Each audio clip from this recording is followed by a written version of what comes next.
Olatuak sutzen direnean izeneko eleberria idatzi du Aritz Larrañaga surflariak. Lapurdiko Getarian bizi zen zarauztarraren lana ezagutuko dugu gaurkoan. Bi anairen historia labur biltzen duen kontakizuna garaiko gizartaren kontakizun bilakatuta.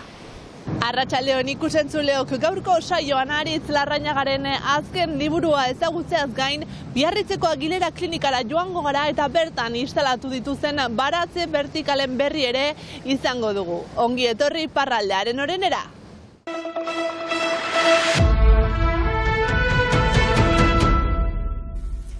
Euskaltzaindiak Noeren ontzia izeneko egitasmoa aurkeztu du. Ehunka testu dituen atari digitala guztiak hezkuntzarako euskal testuak, hau da, hezkuntza munduan erabiltzeko materiala. Ikusi dute askotan irakasleek zalantzak izaten dituztela edo pixka bat galdute biltzen direla testu egokiak bilatzeko orduan eta hola, eta uste dute gaur egungo joera dela ere gerota gehiago liburuetara jo beharrean sarera jotzea eta hor gauza zoragarria daude eta zaborra dago, denetatik dago, eta orduan bada pixka bat irakaslei tresna bat eskaintzea, irakaslei erraztasunak ematea gai bati buruzko edo garai bati buruzko edo testu bat behar dutela hor sartu.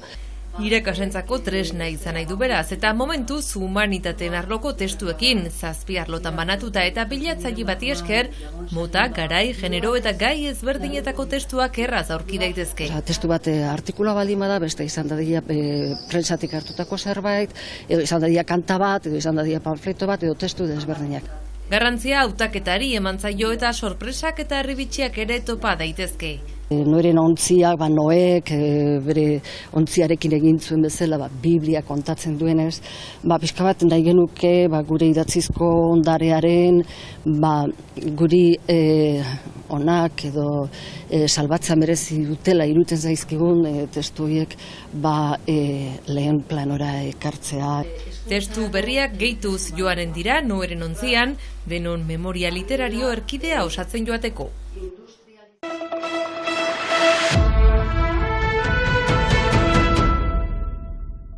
Biarritzeko Agilera klinikaren parkinaren erdian oasi bat eraiki eta 50 dorre aeroponiko instalatu dituzte. Baratze zaintza aeroponiko vertikala barazkiak lurrik gabe goazteko metodoa da. Metodo oso eraginkorra klinikan proiektu aurrera eraman dutenek erakutsi duten bezala. Parkineko 5 plaza kendu eta bertan esan bezala 50 dorre aeroponiko instalatu dituzte.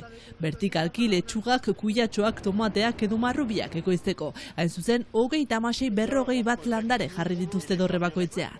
Fabien baratze berezi honetaz arduratzen den baratze zaina da.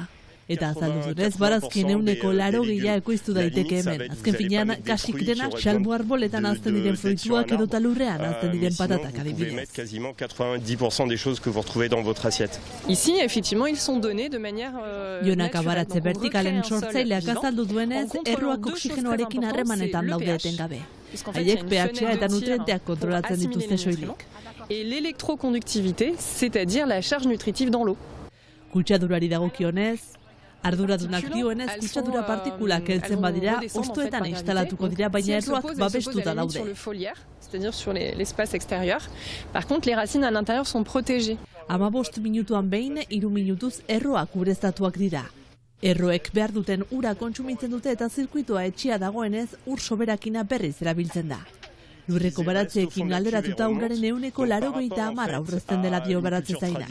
Hain zuzen, urtero dorre bakoitzak 4 eta 5 euro artean kontsumituko ditu. Eta energiari dagokionez dorre bakoitzak €1 inguru kontsumituko du hilabetero. Emaitza eta kostua kontuan hartuta benetan zerbait berritzailea dela dio. Donc finalement en fait c'est par rapport au rendement et au coût aux frais, c'est quelque chose qui est vraiment innovateur. Gainera, Jonaka baratzeen sortzaileak aipatu duenez, sistema berritzaile honi esker, barazkien sasoia luzatzen aldute. Tomateak edo marrubiak azaro arte ekoizten dituzte eta entxaladak 3 aldiz instalatzen dituzte dorreetan ekoizteko. Baratze vertikal hauen bidez tona eta erdi barazki ekoizten dituzte eta barazki horiek ospitaleko langileen saltzen dizkiete astero antolatua den merkatu baten bidez. Ospitaleko berrikuntza zuzendari aktiboenez proiektu honen bidez pazienteekin eta inguruko eskolekin tailer pedagogikoak antolatuko dituzte, elikadura osasuntsuaz kontzientizatzeko. Et aussi des ateliers pédagogiques avec les patients. Baratze vertikal hauei esker 140 eraginkortasun gehiago lortzen dute barazkien ekoizpenean.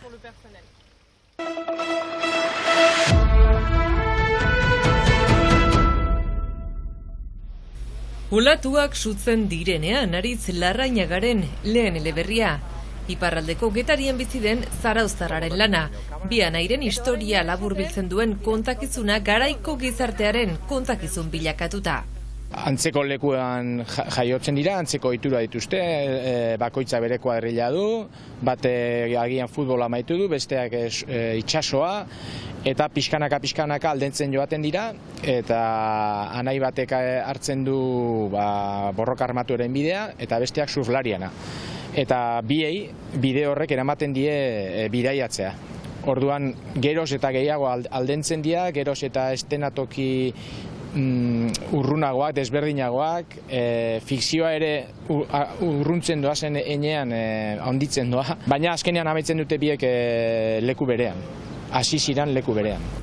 Lekukotasun bat eman nahi izan du bere bizipenetatik abiatu eta fikzioari esker landu duen atzera begirada. Gehiena da 80 hamargarrengo hamarka da, oso interesgarria irutze zitzaiten. Alegia, badirudi haurtzaroak denbora pila bat hartzen duela, gaztearoak ebai denbora pila bat, eta gero bat-batean helduaroa azkar pasatzen dela, ez? Baina bizitzan ere horrela da.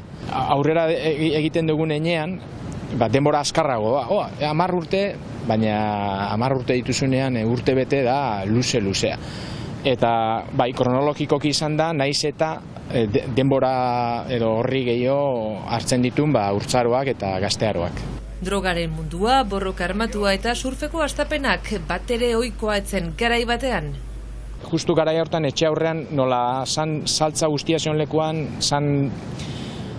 beldurra iesarena, jeringileak eta justu horparean zeuden, orduan jute ginen beste leku batea, eta hasi ginen elkartzen herrikoak.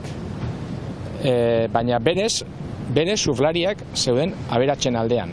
Ikusten ditun surflariak eta gelditzen itzan liluratuta, eta hortik hasi izan. Eta gero, justu gainera, lehen surf denda, nik uste hegoaldeko lehen surf denda, Jeronimo, etxetik oso gertu irikizuten. Aspalditik ari da idazten Aritz Larrañaga, zarautzi buruz eta surfari buruz makina bat alditan. Molde honetan baina lehendabizikoz aurkeztuko liburua. Iparraldeak ere badu tokia Getariarekin maite minduta dagoen idazlearen lan honetan. Hau da nire leku kutxuna. Aurren lehen aldiz etorri, gaina bitxia da zeren hasieran hasi ginen lehenengo bideiak oroitzen ditut ziran landetara.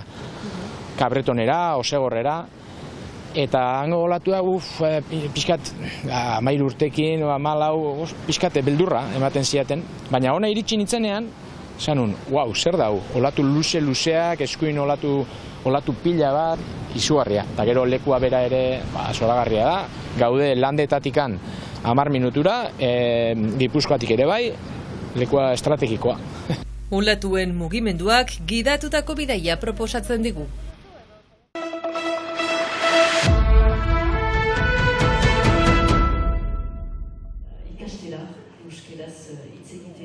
Bidean, una hemen Anetxegoien kantariaren proiektu berria, bidean 4 minutako 10 emankizun dira elkarrizketak solasak Euskal Herrian gaindi, Itziarritu aktorea, Elogirreka Maastizaina, Maialen Artzaiuz bertsulari eta telebista aurkezlea, edo hemen bezala Pierro Teiza Urdaiazpiko ekoizlearekin aldu den. Bidean, Noa plataforman ikusten aldadiadanik, laster Euskal Telebistan ere bai, oraingoz 10 emanaldi eta laster bigarren denboraldia ere, Anetxegoienek aintzina segitzen du, taulen gainean ere, larunbat arratsalde honetan, kantaldia eskainiko du Gamizfikan, uztailaren 25ean Gasteizen eta 30ean Baionan. Izan untza, bertzaldi arte.